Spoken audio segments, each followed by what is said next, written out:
គឺលើកប្រធានបទនឹងអំណោយទានអញ្ចឹងជ្រើសរើសមនុស្សចំណិតឬក៏បុគ្គលិកឬក្រុមការងារឬក៏ដៃគូជីវិតយើងត្រូវជ្រើសរើសតើមនុស្សនោះគឺមានអំណោយទានដែរឬទេអំណោយទានលម្អិតស៊ីជម្រៅចាំខ្ញុំនឹងបង្ហាញនៅក្នុងខ្លឹមសារទាក់ទងអត្ថបទឬក៏ខ្លឹមសារដែលខ្ញុំបានរៀបចំនៅក្នុងហ្នឹងណាបាទអញ្ចឹងមុននឹងចូលខ្លឹមសារខ្ញុំលើករឿងជាក់ស្ដែងបាទមនុស្សមានអំណោយទានគឺជាមនុស្សដែលគួរឲ្យស្រឡាញ់គោរពរាប់អាននិងយកធ្វើជាគ្នាបាទក្នុងកិច្ចការងារអ្វីមួយមនុស្សដែលគ្មានអំណោយទានបាទមនុស្សនោះភាគច្រើនគឺជាសត្រូវនៃខ្លួនឯងសត្រូវនៃអ្នកដទៃមនុស្សជុំវិញខ្លួនអង្គភាពឬក៏រស់នៅមិនចុះសម្រុងជាមួយគេឯងបាទអញ្ចឹងអំណោយទានសំខាន់ដែលខ្ញុំបានលើកឡើងនេះគឺមានពីរប្រភេទណាបាទតោះការជ្រើសរើសមនុស្សមកក្បែរខ្លួនឬមកធ្វើការជាមួយគឺពិតជាត្រូវផ្អែកលើអំណោយទានពីរយ៉ាងដើម្បីធានាបាននូវតុល្យភាពរវាងសមត្ថភាពនិងចរិតលក្ខណៈនេះគឺជាការបកស្រាយលម្អិតលើចំណុចនីមួយៗដែលបានលើកឡើងអំណោយទានទី1និងអំណោយទានទី2អំណោយទានទី1គឺសំដៅទៅលើមូលដ្ឋានគ្រឹះនៃគុណតម្លៃសំដៅទៅលើអំណោយទានផ្នែកគុណធម៌សីលធម៌សុជីវធម៌បាទអំណោយទានទី2គឺផ្អែកទៅលើចំណេះដឹងវិជ្ជាជីវៈអាហ្នឹងគឺការលើកឡើងសង្ខេបបាទឥឡូវនេះគឺខ្ញុំលើកឡើងលម្អិតតែម្ដងតើតើអំណោយទានទី1គឺមូលដ្ឋានគ្រឹះនៃគុណតម្លៃអំណោយទាននេះផ្ដោតលើសំខាន់ទៅលើភាពជាមនុស្សទោះបីពូកែយ៉ាងណាបើខ្វះចំណុចនេះគឺពិបាកនឹងទទួលបានគោរពយូរអង្វែងណាស់1គុណធម៌ការដឹងខុសត្រូវការមានចិត្តមេត្តានិងការចេះជួយយកអាសាអ្នកដទៃដោយមិនរំពឹងផលតបស្នងបាទគុណអំណោយទានទី2តកតងនឹងសិលធម៌ការប្រកាន់ខ្ជាប់នៅភាពត្រឹមត្រូវភាពស្មោះត្រង់និងមិនបំពានសិទ្ធិអ្នកដទៃអំណោយទានទី1ផ្នែកសុជីវធម៌ការចេះរៀបរយក្នុងកាយវិការវិចារចិត្តការចេះដឹងទៀបខ្ពស់គោរពចាស់ទុំនិងផ្ដល់កិត្តិយសឲ្យគ្នាចំណាំមនុស្សដែលមានអំណោយទានទី1ល្អគឺជាមនុស្សដែលគួរឲ្យទុកចិត្ត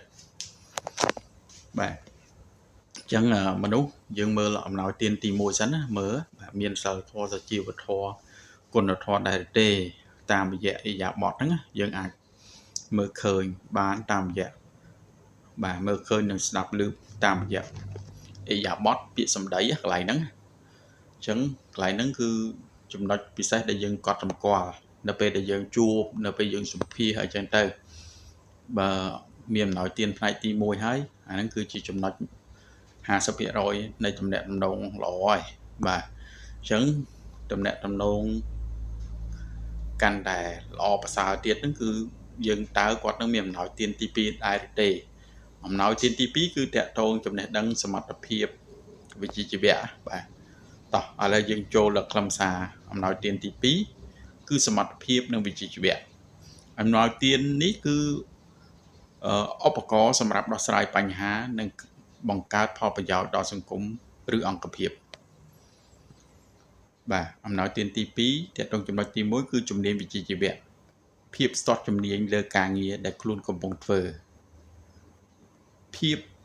ជាអ្នកមានវិជ្ជាជីវៈការមានទំនួលខុសត្រូវខ្ពស់លើការងារ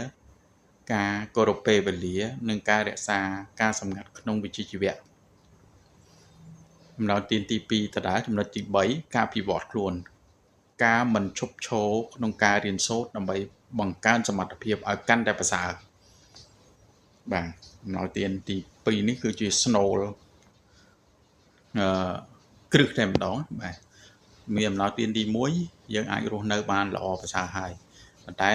អំណោយទានទី2គឺសំខាន់ណាស់បាទតកតងភាពស្ទាត់ជំនាញទៅលើចំណេះដឹងវិជ្ជាជីវៈរបស់ខ្លួននេះ បាទឥឡូវបន្តទៀតការសន្និដ្ឋានណាសេចក្តីសន្និដ្ឋាននឹងការប្រៀបធៀបប្រភេទអំណោយទានបាទអំណោយទានទី1គោលដៅការសាងទំនុកចិត្ត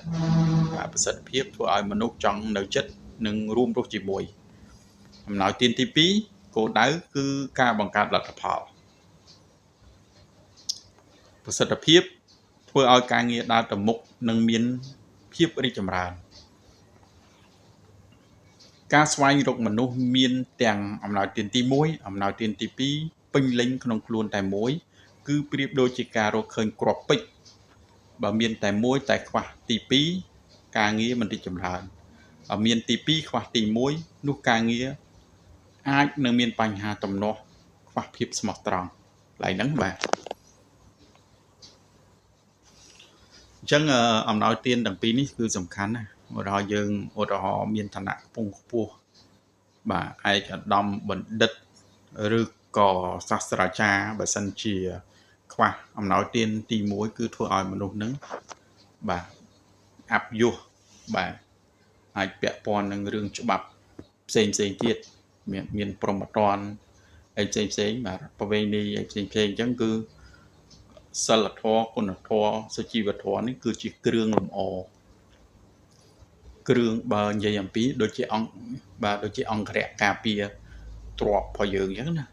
បាទចំណេះជំនាញសមត្ថភាពប្រៀបបាននឹងកំណត់ទ្របហើយអ្នកការពារកំណត់ទ្របគឺអំណោយទានទី1សម្ដៅទៅលើគុណធម៌សិលធម៌សុជីវធម៌បាទហ្នឹងអត់មានទេគឺធ្វើឲ្យសត្រូវវាយកទ្រព្យសម្បត្តិយើងបានដោយងាយអញ្ចឹងបាទគុណធម៌សិលធម៌សុជីវធម៌នេះគឺសំខាន់ណាស់គឺជាគ្រឿងគឺជាខែលគឺជាដាវលំពែងបាទការពារកំណត់ទ្រព្យណាបាទអរគុណជួបខ្ញុំនៅប្រធានបទផ្សេងទៀតអរគុណច្រើន